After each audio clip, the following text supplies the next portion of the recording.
What if you were growing up in your snug little elm tree home in the woods with a loving father, a loving mother, and two little cute rabbit siblings? Also, you were a rabbit?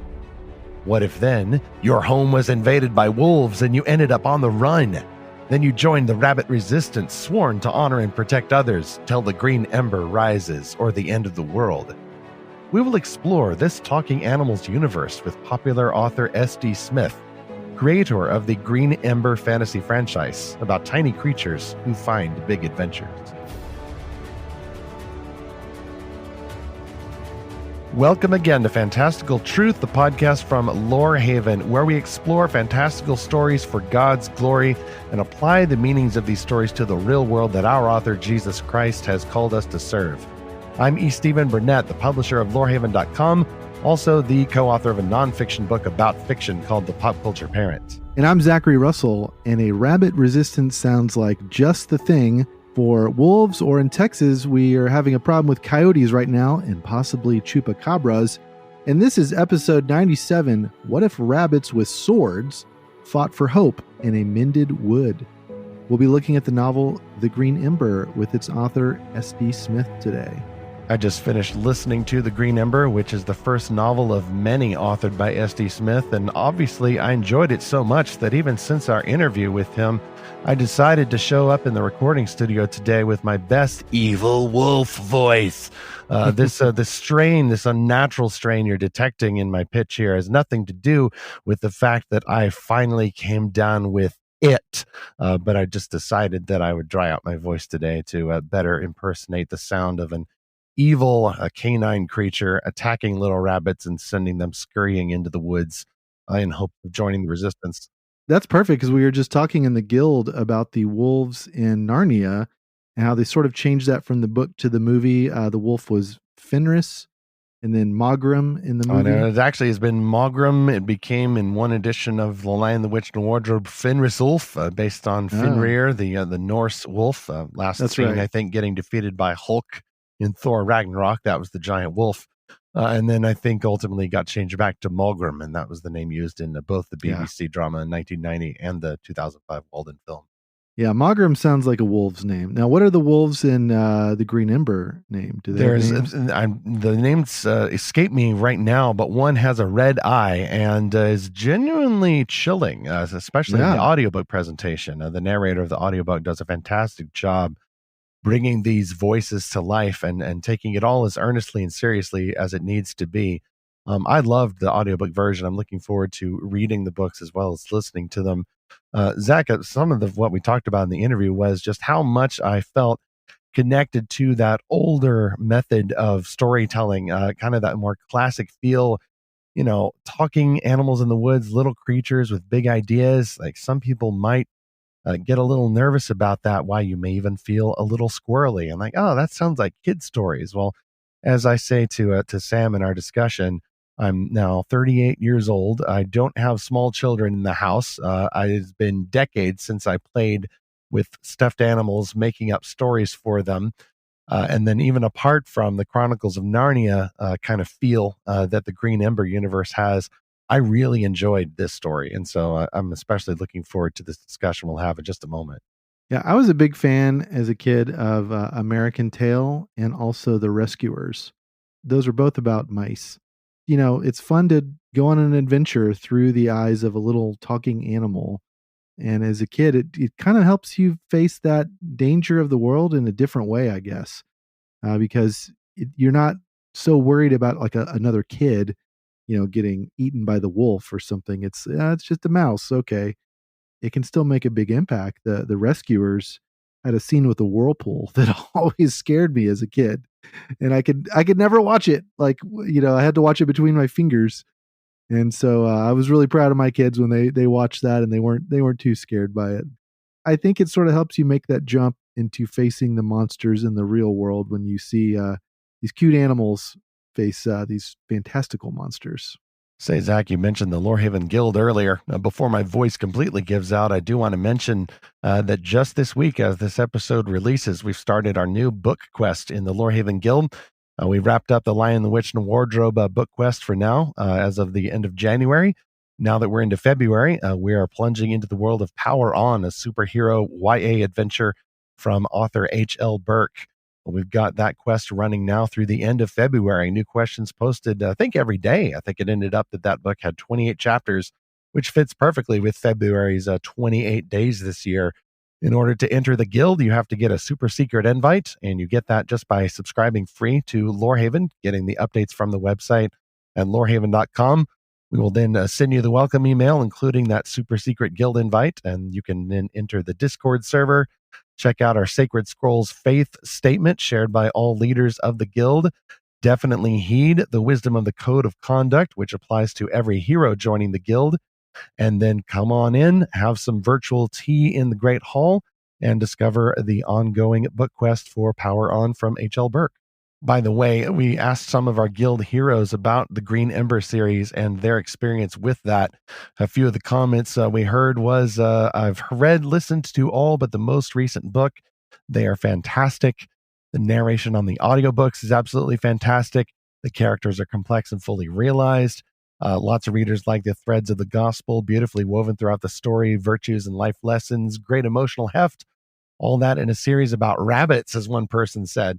So once more, I think it's appropriate to raise your expectations quite a bit for this one. I wasn't sure what to expect, Zach. This is not necessarily a series that had a lot of name recognition for me already, but having gone to several of the homeschool conferences, I had heard about these books, and I knew that they are very popular among homeschool readers and others.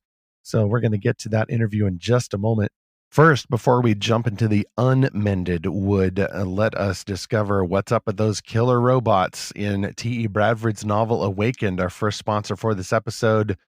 Once more, that back cover description is, what if your worst enemy was your only hope? What if saving your life meant destroying your beliefs? How far would you go to survive? MAC's manufactured Aeronautic Commandos were designed for battle. Most people believe sending robotic soldiers into combat is better than risking human lives. But Kara has seen what happens when unfeeling soulless automatons decide who lives and who dies. Machines don't care whether the enemy is holding a rake instead of a gun, or that a 6-year-old girl watches from a bedroom window. All they know is what they were programmed for: destruction. When Kara finds herself wounded and defenseless in the middle of a battle zone, she has no choice but to use the only weapon she can find, a disabled MAC. Without him, she won't make it out alive. With him, she might come out a different person. Will hate destroy her, or will the natural love of a creator for its creation open her eyes to a truth that changes everything? You can find the purchase link, book cover, and full description in the show notes for this episode 97, or go to lorehaven.com/podcast sponsors. I'm a big sucker for stories with robots. And Stephen, you mentioned earlier about the wolf with one red eye, and there's something really creepy about that. And I can think of some robot movies with the one red eye, like Terminator, the original one with Arnold Schwarzenegger, or Picard when he gets turned into Locutus by the Borg and he's got that laser on. And I understand our guest today is a fan of Star Trek. Yes, in fact, Burnett to Transporter Room 1. Go ahead. 2 to beam into our studio. Then transport yourself. Energize.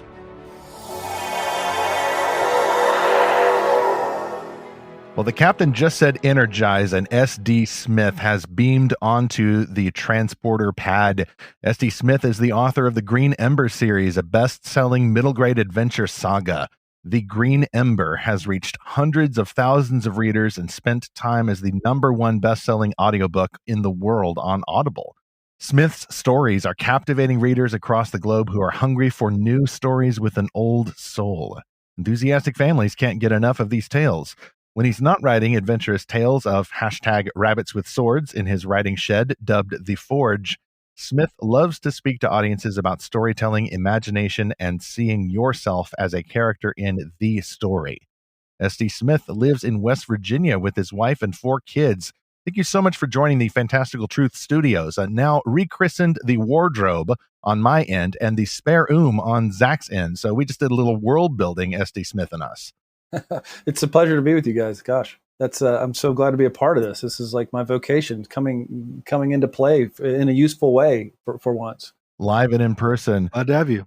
Yes, I just finished reading the Green Ember book 1. Now that's the first of several books that you've made, and I'd love to share what I thought of it in just a moment.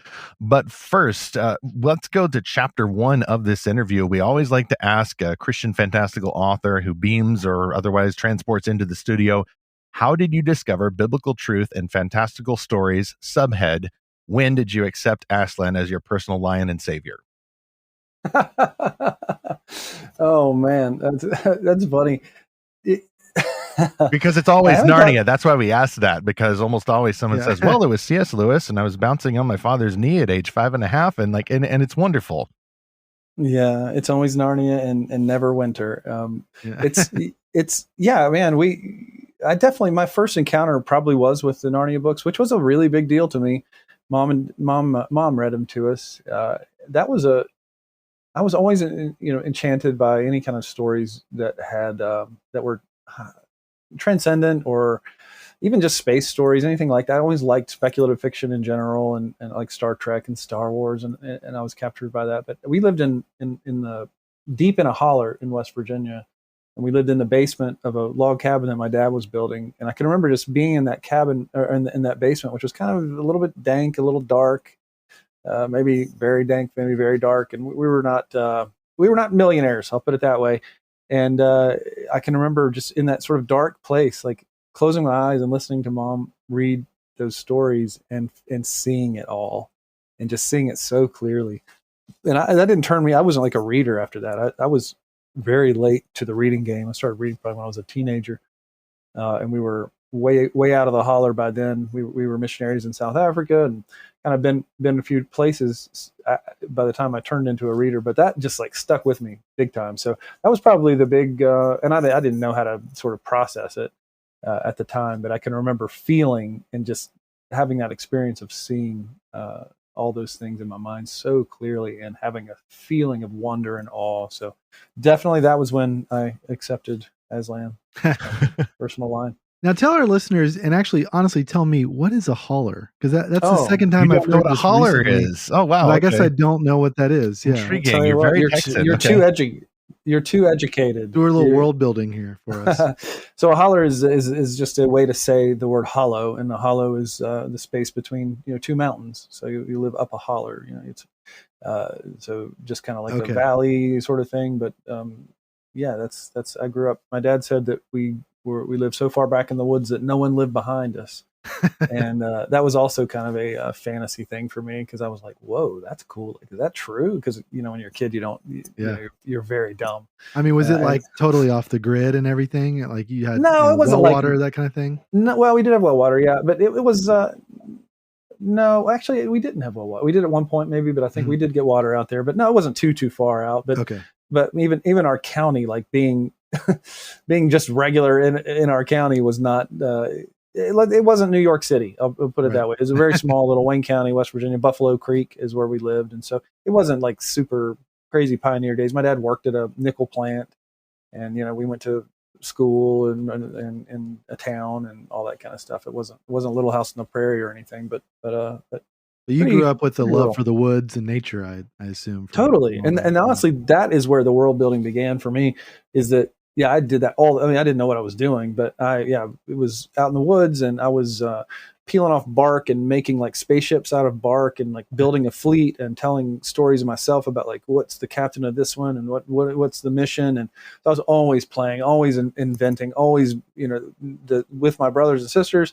And then when they weren't around, I was by myself, just making. And basically, like I do now professionally what I did then for fun as a little kid. I literally, it's like the same juice, and that's one reason why I enjoy my job so much. Is I just like I like going back to that place where I'm just making things up and creating. It's fun. It's play. I believe the rural Appalachian translation of The Hobbit starts with, "In a holler in the ground there lived a hobbit." Yes, that is right. I'm working on that. That's going to be a very scholarly work.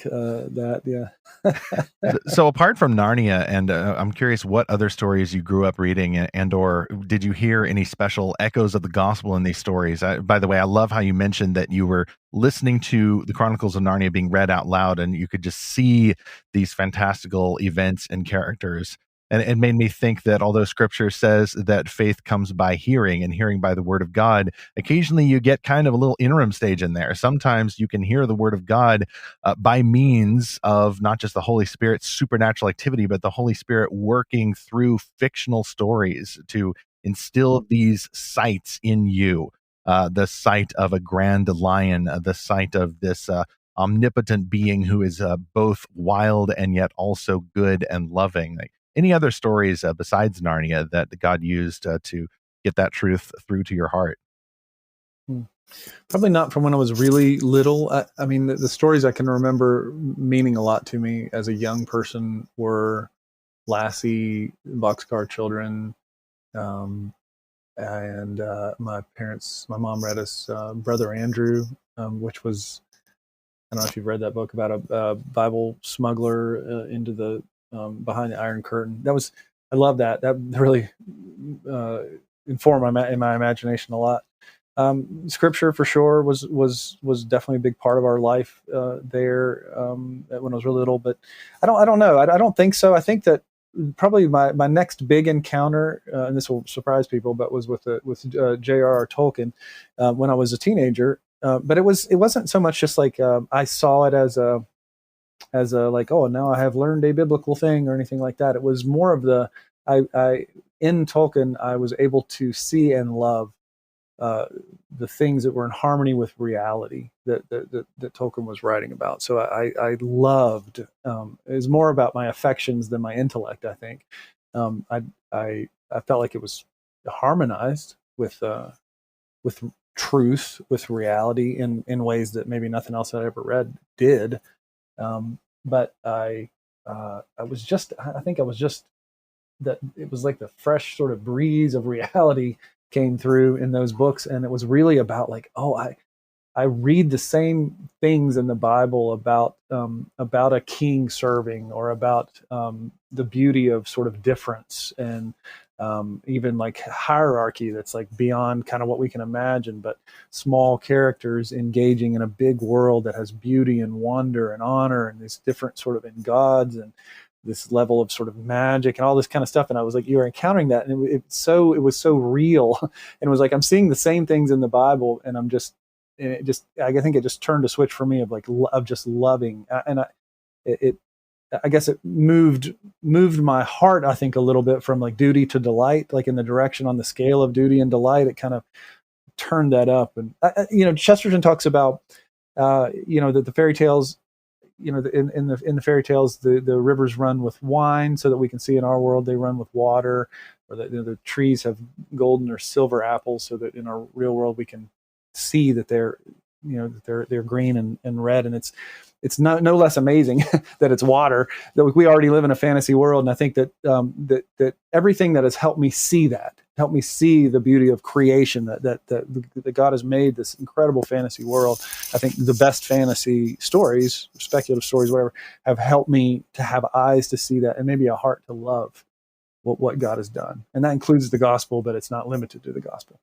Yeah, when I consider the Green Ember, which I just finished reading, at least book one of several books, and we'll talk in a moment about how many books there are and all of that. But when I finished the book, it's interesting that you mentioned enjoying both Brother Andrew and the Boxcar Children, because stylistically and thematically, the Green Ember is probably at the exact midpoint between those stories. And you also mentioned the phrase, was it small creatures in a big world? That is literally similar to the phrase that I had while listening to this story, the audiobook version read by Joel Clarkson. Wow, these are small creatures, a little bit whimsical. I mean, kind of like Redwall or the talking beast from Prince Caspian specifically. And yet there's this big story, these grand themes that suddenly surrounds this boy and this girl, Pickett and Heather, the brother-sister rabbit duo who find themselves drawn into this resistance movement, and it's part of becoming the heralds of the Mended wood. And I really loved this story, and I kept thinking, like, if it weren't for them being described as rabbits and their foes being described as other creatures, like, this could just be a traditional fantasy with human beings, and yet having them animals adds something to it. And yet that could also trigger a stigma in people's minds, like readers' minds, particularly if they're very serious and very adult. And, we're only about Lord of the Rings and serious fantasy. Well, talking beasts, talking creatures, that's for children. That's cartoons. It's like Disney's Robin Hood.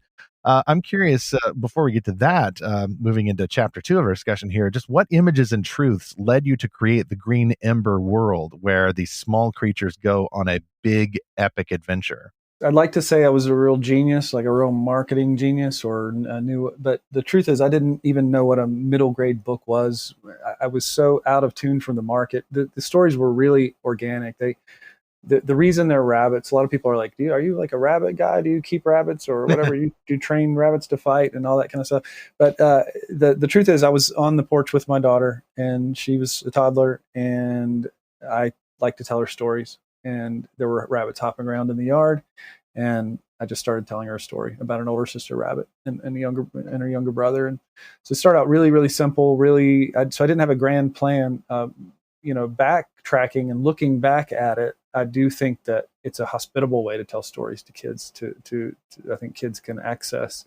It's similar to the way that we can access the really grand and high beauty of the Lord of the Rings because we're not going through Gandalf or even some of the more noble lords, but we are going through basically children. We're going through hobbits, so we can access all that stuff because of that. And I think, again, I did not intentionally, but I think that I can tell stories with more of a deep, rich theme, epic theme, and it's more accessible to young kids because they are rabbits.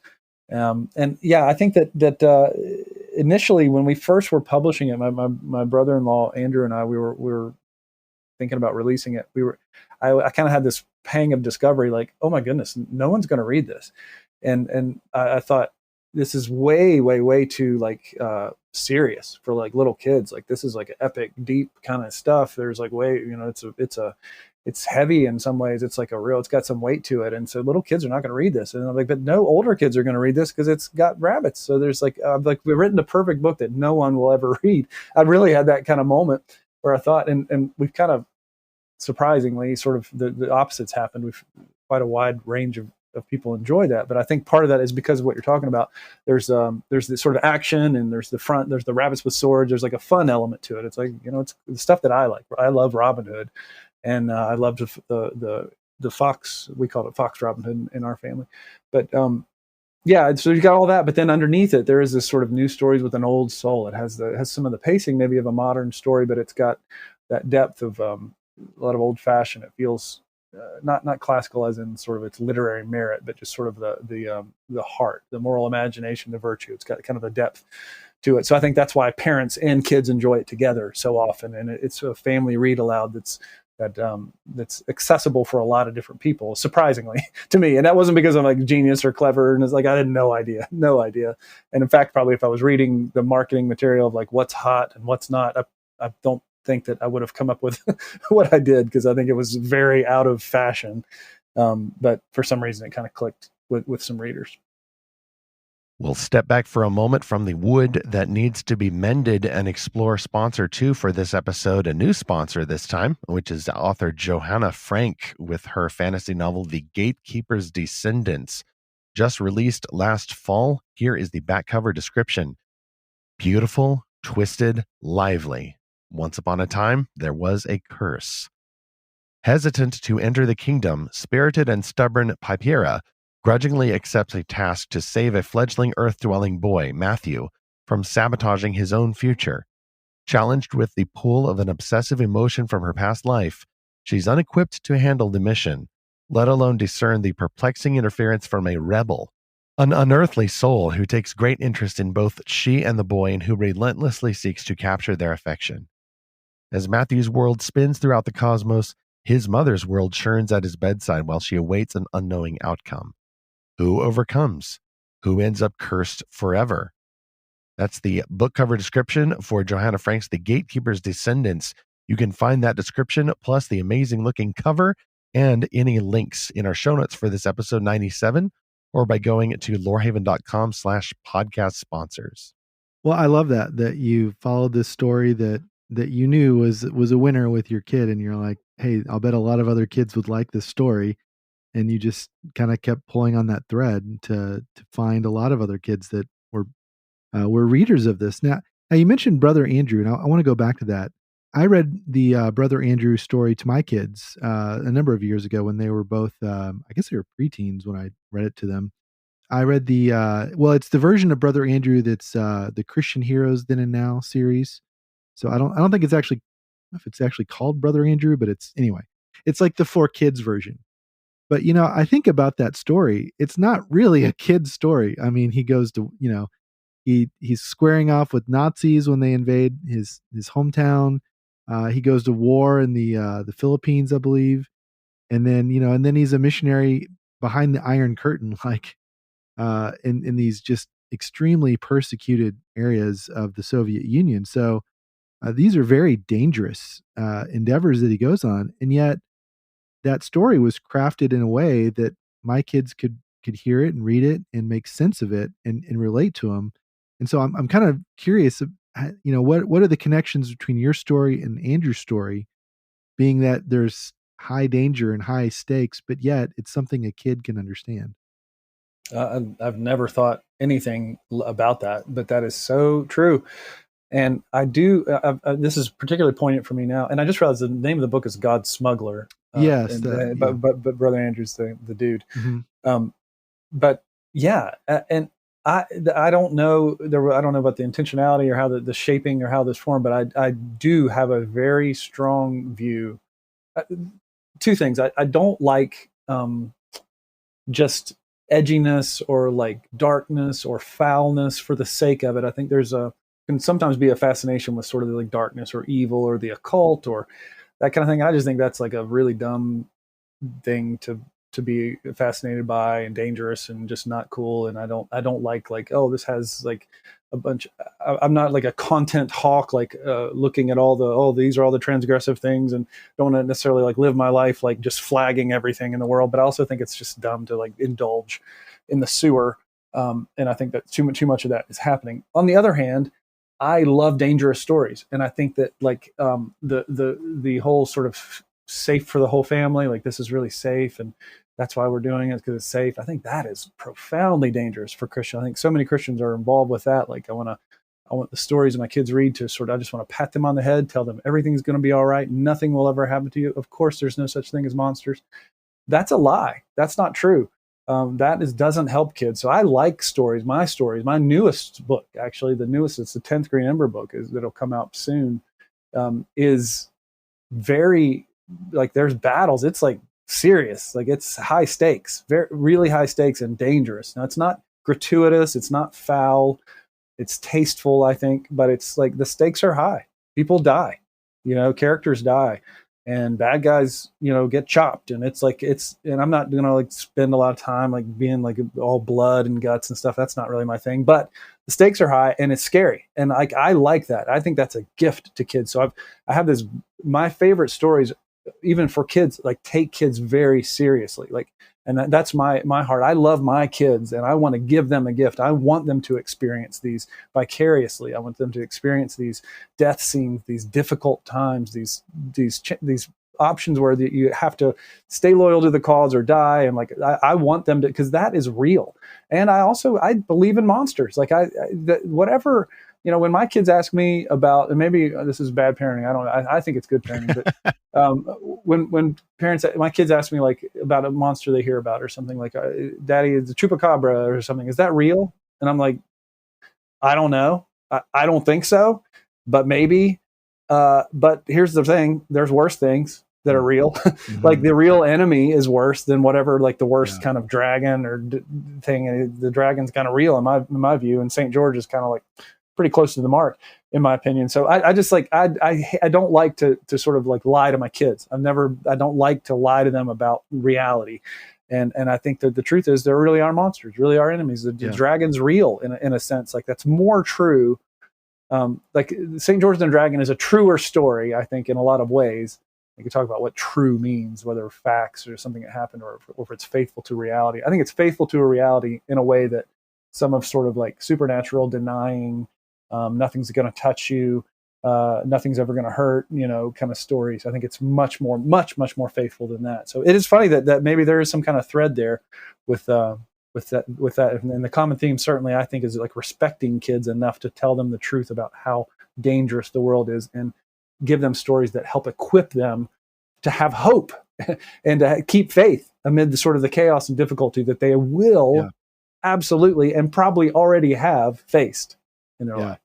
Well, and you mentioned St. George and the dragon, and I think Chesterton talked about that we read these stories to know how dragons can be defeated.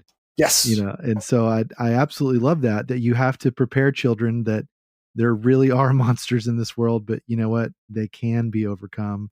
And here's a story about how these monsters were defeated. And so I think that's actually what gives children confidence, is because you can't really fool a kid in saying there's no danger, because kids are scared of a lot of things, and and it's no sense just telling them, oh, that's not real, because it doesn't change how they feel about it, first of all. But to give them the confidence through a story that they can overcome darkness and dragons, I think is actually a lot more effective. Amen. Absolutely. Amen. I appreciate that so much, and I appreciate that these stories have found an audience not just among Christian homeschool families, but certainly many among Christian homeschool families. Like I've seen the Green Ember series at several events of homeschool conventions that I've attended with the Realm Makers bookstore, and they are wildly popular. And that overthrows a stereotype, frankly, that I'll just go ahead and describe. A stereotype that people have about Christians and or homeschoolers is that they're all about just sheltering their kids, that they don't want to equip their children for the real world. While pockets of that belief may still exist, I think that is all but done away with now. I see Christian homeschoolers, Christian families of any education choice, much more willing to confront those dark realities of the world and then train their children to engage them, not just hide away from them. If we ever have that option, it is not so now. And in fact, it actually seems to me that there are other kinds of Christians, and God bless them, but they still seem to be looking at the world as this neutral playing space, where if they just behave, if they just adopt the right kind of syncretistic beliefs about relationships and identity and such, well, then the world will like us, and then therefore the world will like Jesus. I think that actually is the new naivete. And I'm not saying that we must confront and slay that enemy. Our true enemy is sin and the devil. But that is something that Christians do need to be confronting. And we need to learn how to confront that with the kind of chivalry and virtue that we see in the Green Ember series. Although Green Ember, at least the first book that I've read, it's not about issues. It's not an agenda book. These are timeless virtues that I see portrayed, and yet also very challenging. Like one element that I really, really appreciated was when Pickett and Heather are going on their journey, and then you discover that it is their home that has been taken apart by these evil forces. Not to give too much away, but then even after they've learned that there are there's this evil group of these enemies that are out there, they also discover a dark secret about their family, and that I just latched onto that, and that just kept me going. Like, what is the dark secret? What's going on? There was kind of a head fake when it kind of gets revealed, and you thought, oh, it may be actually worse, and then it pulls back a little bit, appropriately so. And then just everything is set up for this final confrontation between good and evil. I really liked Pickett's journey. It could have gone so wrong in any other book where, okay, the girls seem to be doing okay, but he's the only one, whining and suffering from his trauma. But then that just completely turns around. All that to say that I am now a fan, and I expected to enjoy the book, but I did not expect to enjoy it this much for a person who's not in that primary reading audience. I am an older adult, or at least older than a young adult anyway. I don't have kids in this age group. I shouldn't be the one to like it so much, but I do. And so anybody who's out there, maybe you don't have kids, but I would definitely recommend you pick up this book and enjoy these big themes, even if it's with a cast of small characters. Is that the kind of audience that you expected to find when you started writing and publishing these books? You said for a while you thought that, I've written the perfect book that no one will want to read because it's in that little crack in between two reading groups, and yet it has taken off. Like, what about that reaction surprised you? Yeah, man, it's that's so kind of you to say, and thank you for taking time to read or listen to the books. And I think Joel does a really good job on the audiobook. And so thanks for saying that. That means a lot. That's certainly an answer to prayer. I didn't know what to expect, and it's almost hard to remember exactly. I think that my expectations for how it would connect with an audience were pretty modest. Because it was a story that I shared with my kids, primarily my oldest two kids, Anne and Josiah. I, uh, I genuinely did have kind of an attitude of like, if this, because the stories I told them out loud for years to the kids. That's what these are. These were these stories I told them on walks and bedtimes and walking around our property. I'm 50 feet away from the place where the climax of the Green Ember happened the first time. When I was spontaneously talking out loud to my kids over by the step tree. We call it the step tree because the roots look like steps, kind of. And we sort of stopped at that moment, and they were just like, "Daddy, you gotta write that down." And so when I wrote the Green Ember, my bottom line was like, "This will be an artifact of our time together. This will be something that we shared together, a moment that we loved, and it sits on your shelf." And maybe you read it to your kids or grandkids, but if just my kids enjoy it, and it's like, oh, that's something that crazy old Uncle Sam or crazy old Grandpa Sam did, then that was fine. Like, that's a pretty cool thing. Like, if you experience that, and then like everything's a little bit after that's kind of bonus. I think Andrew, my partner, really believed that he was more in touch with sort of the market and whatever, and he'd read a lot of other stuff. He's like, this is good, Sam. We should do it. And I was like, okay, so I sort of yielded to him about like when we published it. But so my expectations were really modest. I was scared. We printed 1,500 copies of it, and initially, and I was just absolutely terrified. I think I loaned the company $800, which was like a fortune to me. Just absolutely. I was like, how could we ever get this back? My partner and I were both missionary kids. Just come from subsistence farmers, sort of like we don't have a grand background. I didn't know entrepreneurs or, I definitely didn't know any authors. That was so it's just like it was a very modest beginning, and I don't think I can overstate that enough. And when people started responding to it, we didn't have a great plan. I didn't have any. Somebody told us, you need to go to a homeschool conference. Like I didn't even know about those. Like, so it was we homeschooled and everything. It was a natural audience for us, but I never thought about that. I wasn't thinking about marketing very, very well, or very certainly very comprehensively. But when it started spreading around, man, it was just a cool experience. Because I've told the story before but literally when the Amazon reviews started happening, I was just like, it started seeing more and more names of people like, who is this? Like, I didn't. Part of me thought, I'll put this out. This is my first book out, and then like it'll be okay. Maybe it won't bring me like disgrace, and it'll be all right. And then like maybe someday I'll write something that people will resonate with. I kind of had thought like, and it actually scared me when more and more people started. And at one point I was like, is my mom just like inventing Amazon accounts to like try to encourage me or something? But when it started taking off, I did get a little bit scared because I kind of liked the sort of like underplay it, undersell, over deliver. So when people were like, I remember reading the first time I read like, this book came with a lot of hype, and I'm like, hype? What are you talking about? Like, word of mouth hype. Word of mouth hype, it would seem. That's what it was completely.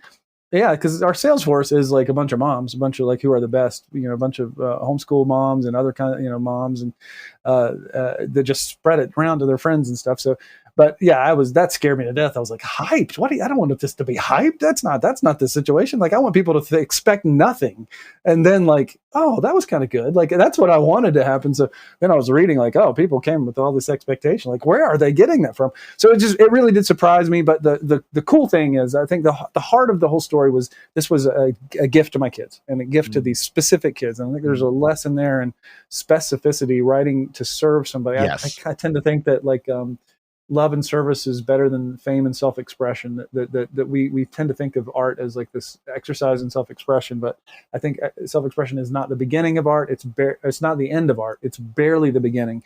And I just think it's fine. There's nothing necessarily wrong with it, but it's not the best orientation to have when we're thinking about serving an audience. So this was I didn't have to fake any of that with these. It was like, these are my kids. I love them very much. Like, I want to give them, like, I don't want to just give them sweets. I want to give them the vegetables, but I want them to have delight. And I want to give them reality. And I just want to delight them. I want to give them a good story. I'm not trying to teach them, all the virtues in the world, but my heart for them is going to come through. My love of Jesus and his kingdom, my anticipation for his kingdom coming.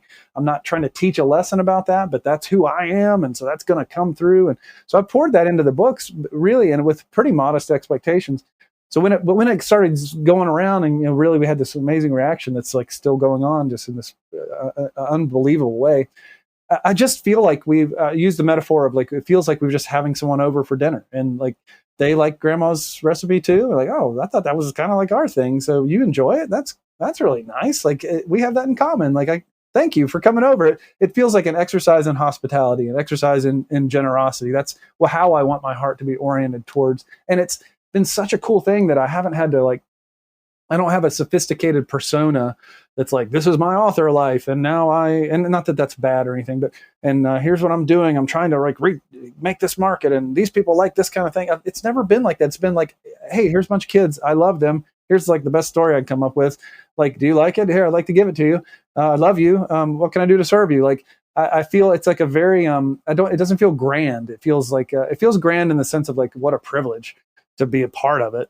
And, like, loving kids. Like, I have such a heart for these kids, and that started with my family and now extends to all these kids that I get to meet in signing lines, and I've got their piles of their letters over here and see their art all the time. So I feel very connected to them, and I'm thank God so much that this vocation, I haven't had to, like, fake. I mean, I'm a fraud and a fake, just like anybody else. Struggle with sin and pride and all the stuff.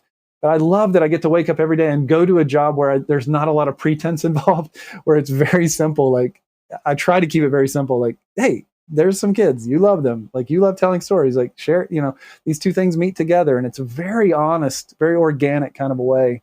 And that has been such a privilege. So it's never felt like a duty, if that makes sense. It's always felt like an honor to serve these people who are so precious to God and to me. What a gift. Like, I always feel like, wow, that's like, would you rather be a rock star or an NBA player or president? No, like, this is the best job in the world. Yeah, we need more of this dad energy, Sam. I really appreciate that.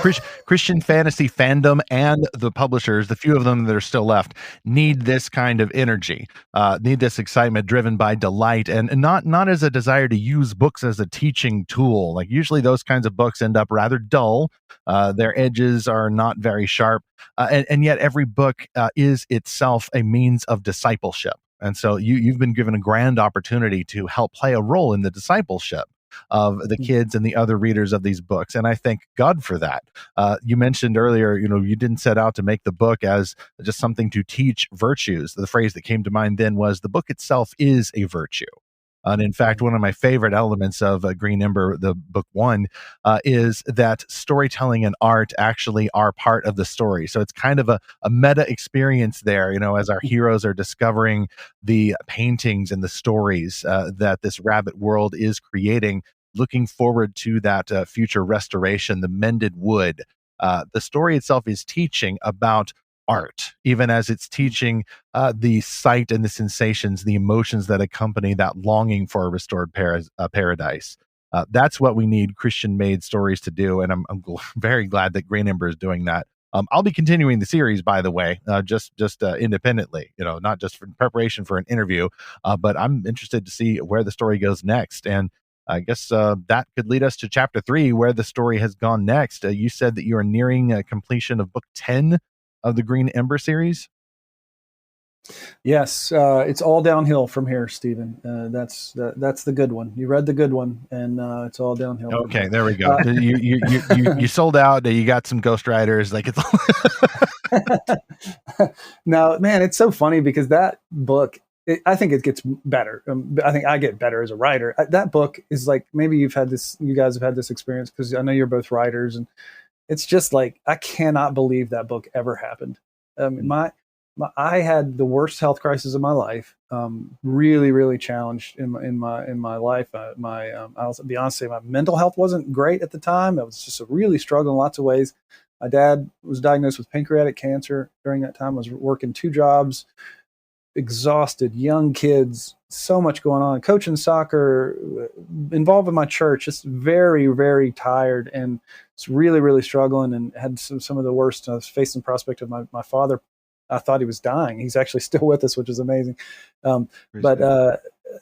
Anyway, just like, you look back and think like, man, the circumstances were not great for that, for something good to come out of that. And it's almost like the third book in the main series, Ember Rising, is the first book I wrote after I quit my job. And I felt like that's the first one I ever wrote where I was like showing up every day. Like that was what I work. And I felt so much freedom and joy. It was such a cool experience, that book. But before that, and particularly the Green Ember, it's like how that ever came out in a way that was at all coherent is amazing to me. It did certainly come from this place of joy and love. It was also like a war for me, and I don't want to minimize people who've actually been in war, but it felt like, spiritual war, all that kind of stuff going on to get that out. And I feel like there's something there about pain and giving birth, and through pain and difficulty. Like there's something about the cost of that. I think if you think you're going to do like write a story, it's going to be easy and all that, and then you're going to come out there and it's going to have a big impact or something like that, you're probably deluding yourself. Probably it's like very, very crazy and hard thing to do.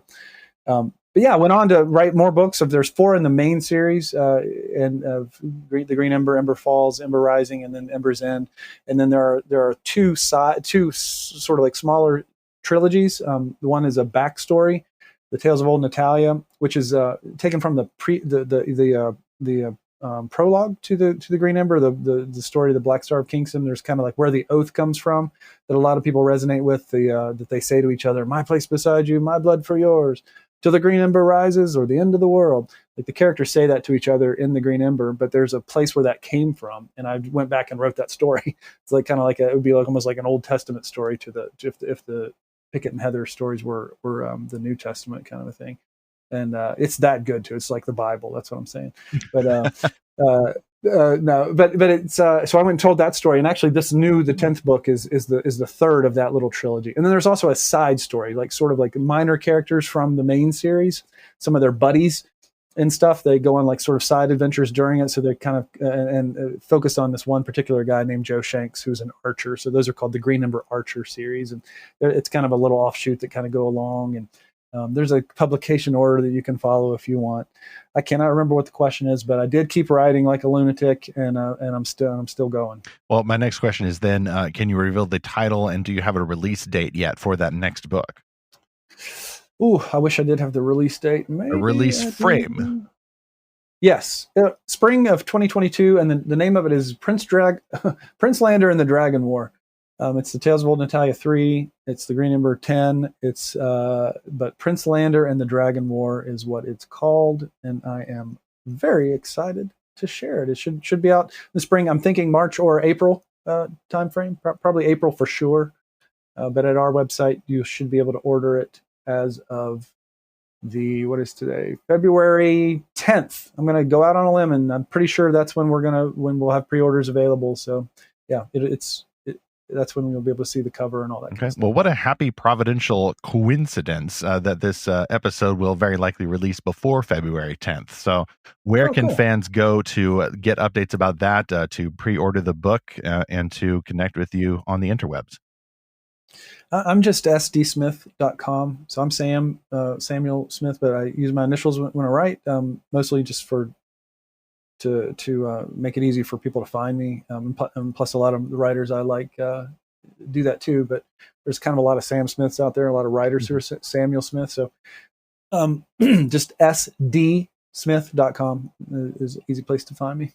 We will link to that in the show notes. And then also you have a presence on the Facebook and on the Instagram. And right now, we may also link in the show notes to the Amazon bestseller page for books labeled Christian Fantasy. I can see that as of a moment ago, the Green Ember series is right there at number 3, just over Ted Dekker, I think is what Zach said. So very, very best-selling. Not just the Smith family enjoying those, but many thousands of families now, Christian homeschool and otherwise. SD Sam Smith. It's been great to meet you. It's been great to get involved in Story Warren now, which is the kind of the umbrella term for the Green Ember verse. And I look forward to seeing where your stories take you in the future. These little creatures on a big adventure with big theme. Thank you, Stephen and Zach. It's been such a privilege to talk to you guys. I'm excited about what you all are doing, and thanks for taking time and investing in reading the stories and talking to me today. It's a real honor. Thanks for joining us. Stephen, that was really fun talking to SD Smith and getting to hear about the Green Ember series. I think this is going to be a good story for my family to check out. It sounds like a whole story world, really, not just a few books, but quite a few books. So that's awesome, and we look forward to exploring that.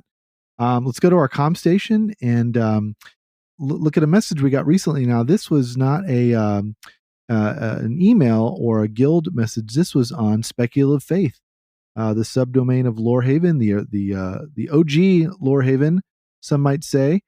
And this was a comment on an article, Stephen, you wrote a long time ago, and I think it was one of those first articles that I found on this website.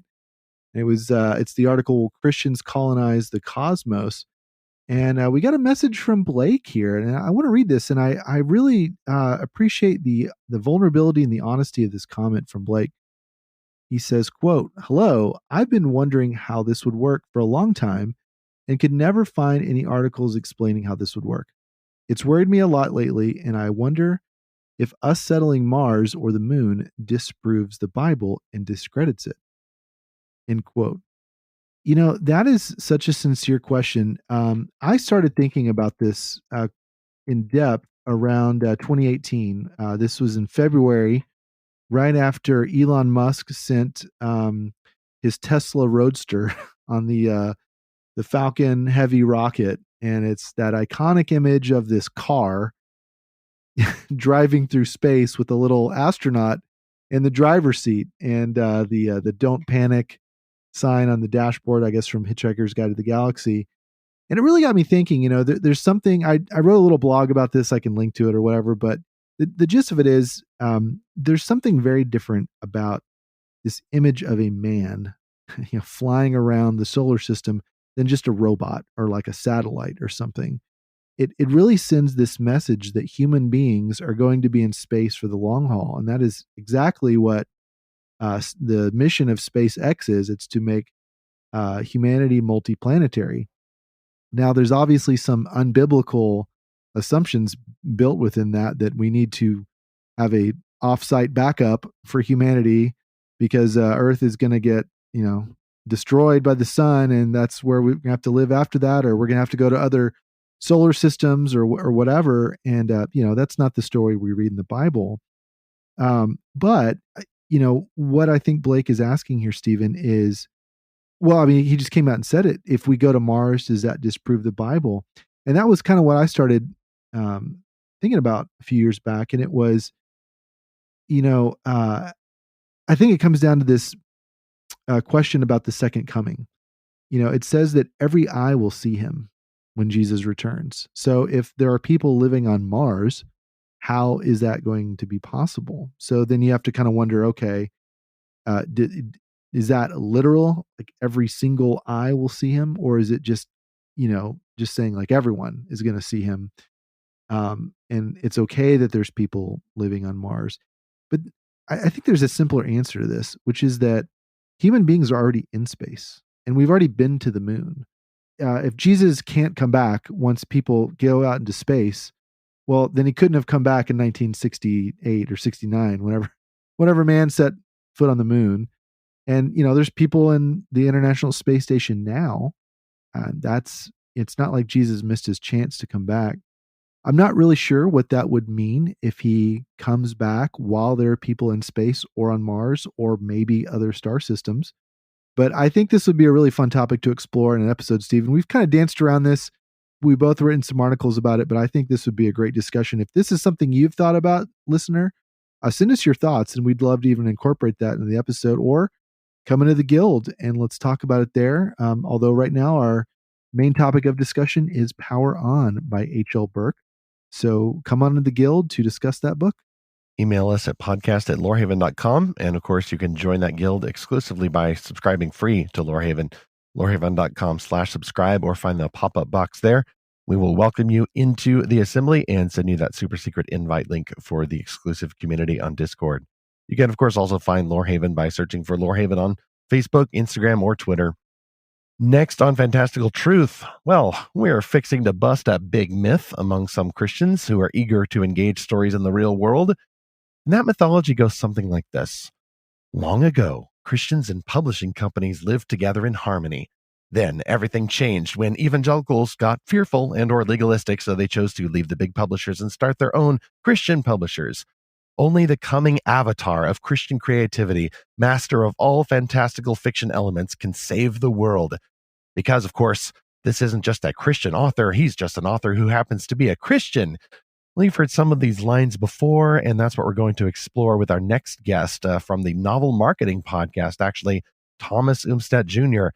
Thomas will help us explain why Christian fans, as well as Christian creators, need to address this fantasy with a healthy dose of reality.